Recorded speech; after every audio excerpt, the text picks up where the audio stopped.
So now see what is the responsibilities of file manager.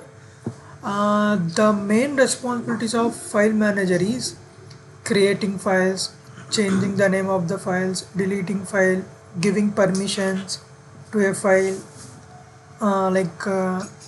tracking the files, so like that.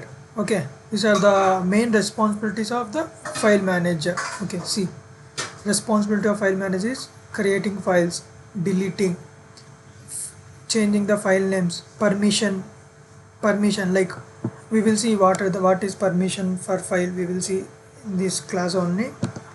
Okay, next, monitoring of file position and storage, where it will store, like C drive or D drive, like that, and common interfaces. Okay, so these are the responsibilities of file manager. Okay. Love our content? Hit subscribe for more awesome videos. We'll see you in the next one.